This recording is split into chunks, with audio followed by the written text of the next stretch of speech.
کامل اجر۔ مقامی کلیسیا برادری کے طور پر ہمیں ان وفادار مردوں اور عورتوں کی معاشی ضروریات کا خیال رکھنا ہے جنہیں ہماری خدمت کے لیے مقرر کیا گیا ہے۔ میں مشر ہوں۔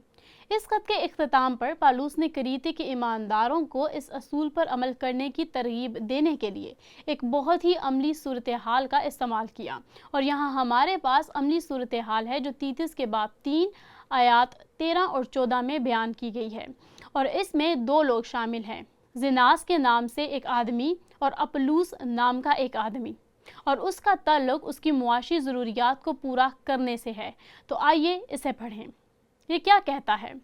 پالوس نے تیتس سے کہا، زیناس عالم شرع اور اپلوس کو کوشش کر کے روانہ کر دے، اس طور پر کہ ان کو کسی چیز کی حاجت نہ رہے۔ اب میں اسے تھوڑا سا کھولتی ہوں تاکہ ہم سمجھیں کہ پالوس نے خط کے آخر میں اس مسئلے کو کیوں حل کیا ہے۔ سب سے پہلے ان 2 آدمیوں نے ظاہر کیا کہ خط تیتس کو پہنچایا۔ وہ کریتے آئے کیونکہ پالوس نے تیتس کو کریتے میں چھوڑ دیا تھا تاکہ وہ سب کچھ ترتیب دے جس کے بارے میں ہم ابھی پڑھ رہے ہیں۔ اور یوں پالوس نے کہا، وہ خداوند کے بندے ہیں اور ان کی ضروریات ہیں۔ اب زیناس وکیل، جس کے بارے میں ہم بہت کم جانتے ہیں، کچھ کا خیال ہے کہ وہ مسیحی بننے سے پہلے ایک غیر قوم کافر تھا اور رومی ثقافت میں وکیل تھا۔ بعض کا خیال ہے وہ یہودی تھا اور ربی تھا، اور ظاہر ہے ربیوں کو وکیل کہا جاتا تھا۔